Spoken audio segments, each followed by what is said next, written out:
அன்னை தகவல் சேனலில் இன்றைக்கி என்ன பார்க்க போகிறோம் அப்படின்னா, தமிழ்நாடு சீருடை பணியாளர் தேர்வு வாரியத்தில் பணி அப்படின்னு சொல்லியிருக்காங்க. Tamil Nadu uniformed service requirement board employment type என்ன அப்படின்னா ரெகுலர் பேசிஸ் அப்படின்னு சொல்லியிருக்காங்க.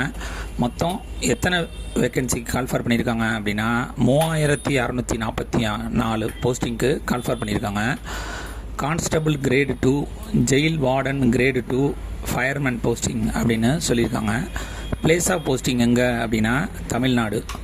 ஃபஸ்ட்டு காவல்துறையில் 2ஆம் நிலை காவலர் மொத்தம் 2833 போஸ்டிங்க்கு கால்ஃபர் பண்ணியிருக்காங்க.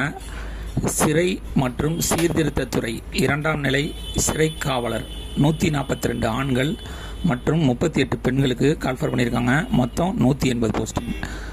தேர்டு தீயணைப்பு மற்றும் மீட்பு பணிகள் துறை தீயணைப்பாளர் 631 போஸ்டிங் கால்ஃபர் பண்ணியிருக்காங்க. இது ஆண்களுக்கு மட்டும். மொத்தம் 631 போஸ்டிங் அப்படின்னு சொல்லியிருக்காங்க. இடஒதுக்கீடு எப்படி பண்ணுறாங்க அப்படின்னா 2ஆம் நிலை காவலர், 2ஆம் நிலை சிறை காவலர் மற்றும் தீயணைப்பாளர், அதாவது சார்ந்துள்ள வாரிசுதாரர்கள் போலீஸ் டிபார்ட்மெண்ட்டில் இருந்து சில பேர் தவறி இருந்தாங்க அப்படின்னா வாரிசுதாரர்களுக்கு 10% இடஒதுக்கீடு தரோம் அப்படின்னு சொல்லியிருக்காங்க. 3துலேயுமே 10% கொடுக்குறாங்க. விளையாட்டு வீரர்களாக இருந்தாங்க, ஸ்போர்ட்ஸ் பர்சனாக இருந்தாங்க அப்படின்னா 2ஆம் நிலை காவலருக்கு 7% இடஒதுக்கீடு, 2ஆம் நிலை சிறை காவலருக்கு 10% இடஒதுக்கீடு, தீயணைப்பாளருக்கு 10% இடஒதுக்கீடு அப்படின்னு சொல்லியிருக்காங்க. மெச்சத்தக்க விளையாட்டு வீரர்களுக்கு 2ஆம் நிலை காவலருக்கு மட்டும் 3 போஸ்டிங் அப்படின்னு சொல்லியிருக்காங்க.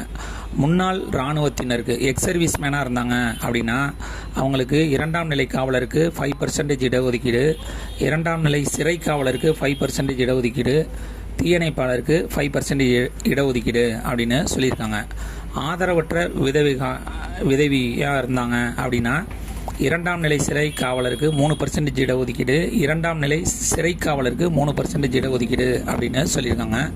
கடைசியாக தமிழ் வழியில் பயின்றவர்களாக இருந்தாங்க அப்படின்னா 20% இடஒதுக்கீடு 3 டிபார்ட்மெண்ட்லேயும் கொடுக்குறோம் அப்படின்னு சொல்லியிருக்காங்க. இந்த பிஎஸ்டிஎம் தமிழ் வழி சான்று அப்படிங்கிறது 1ஆவதுலேருந்து 10ஆவது வரலும் தமிழ் மீடியத்தில் படித்தவங்க ஆன்லைன் மூலியமாக விண்ணப்பித்து அந்த ஸ்கூல் ஹெச்எம் அப்ரூவ்டு கொடுப்பாங்க. அந்த அப்ரூவ்டு கொடுத்த பிரிண்ட் அவுட்டில் அந்த ஸ்கூல் ஹெச்எம்மோட சைனு வித் சீல் கண்டிப்பாக இருக்கணும் அப்படின்னு சொல்லியிருக்காங்க. அதனால் தமிழ் வழி சான்றுக்கு விண்ணப்பிக்கிறவங்க அந்த ஸ்கூலில் மறுபடியும் போய் அந்த பிரிண்ட் அவுட் காப்பியில் சைனு வித் சீல் வாங்கிட்டு வந்துடுங்க. எக்ஸாமுக்கு அப்ளை பண்ணுறப்ப வித்து சைனோட இருக்கா அப்படிங்கிற ஒரு கேள்வி கேட்குறாங்க. அதனால் வாங்கிட்டு வந்து பண்ணுறது நல்லது. குறைந்தபட்ச கல்வி தகுதி 10ஆம் வகுப்பு அல்லது இணையான கல்வி தேர்ச்சி பெற்றிருந்தாலே இதுக்கு விண்ணப்பிக்கலாம் அப்படின்னு சொல்லியிருக்காங்க. வயது வரம்பு 1/7/2025 அன்னைக்கு 18லேருந்து அதிகபட்சம் 26 வயசு நிறைவடையாதவர்களாக இருக்க வேண்டும் அப்படின்னு சொல்லியிருக்காங்க. இதுவே பேக்வேர்டு கிளாஸ் முஸ்லீமு, மோஸ்ட் எம்பிசி கிளாஸு, டீநோட்டிஃபைடு கம்யூனிட்டியாக இருந்தாங்க அப்படின்னா அதிகபட்சம் 28 வயசு இருக்கிறவங்க வரலும் விண்ணப்பிக்கலாம் அப்படின்னு சொல்லியிருக்காங்க. இதுவே schedule caste Arunthathiyar, schedule try இருந்தாங்கன்னா 31 வயசு இருக்கிறவங்க வரலும் இதுக்கு விண்ணப்பிக்கலாம் அப்படின்னு சொல்லியிருக்காங்க. டிரான்ஜெண்டராக இருந்தாங்க அப்படின்னா 31 வயசு இருக்கிறவங்க வரலும் விண்ணப்பிக்கலாம். ஆதரவற்ற விதவை டிஸ்டிடியூட் விதவாக இருந்தாங்க அப்படின்னா 37 வயசு இருக்கிறவங்க வரலும் இதுக்கு விண்ணப்பிக்கலாம் அப்படின்னு சொல்லியிருக்காங்க. கடைசியாக எக்ஸ் சர்வீஸ் மேன் கேண்டிடேட்டாக இருந்தாங்க அப்படின்னா 37 வயசு இருக்கிறவங்க வரலும் இதுக்கு விண்ணப்பிக்கலாம் அப்படின்னு சொல்லியிருக்காங்க. சேலரி மந்த்லி சேலரி எவ்வளோ கொடுக்குறாங்க அப்படின்னா ஸ்டார்டிங் சேலரி 18,200லேருந்து 67,100 வரலும் கொடுக்குறோம் அப்படின்னு சொல்லியிருக்காங்க. கடைசியாக மெத்தட் ஆஃப் செலெக்ஷன் எப்படி தேர்ந்தெடுக்கிறாங்க அப்படின்னா ஃபஸ்ட்டு ரிட்டன் டெஸ்ட்டு. இந்த எக்ஸாமுக்கு ஆன்லைன் மூலியமாக மட்டும்தான் விண்ணப்பிக்க முடியும். அதில் written test part 1 Tamil language eligibility test conduct பண்ணுறாங்க. Second written test part 2 main written examination conduct பண்ணுறாங்க.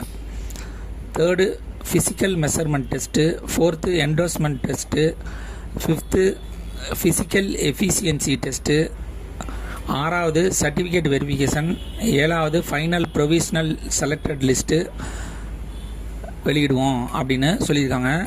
எக்ஸாமுக்கு ஆன்லைன் ஃபீஸ் எவ்வளோ அப்படின்னா 250 ரூபா அப்படின்னு சொல்லியிருக்காங்க. விண்ணப்பிக்க கடைசி நாள் 8/9/2025 மாலை 5 மணி வரலும் விண்ணப்பிக்கலாம் அப்படின்னு சொல்லியிருக்காங்க. டேட் ஆஃப் எக்ஸாமினேஷன் என்னைக்கு அப்படின்னா 9/11/2025.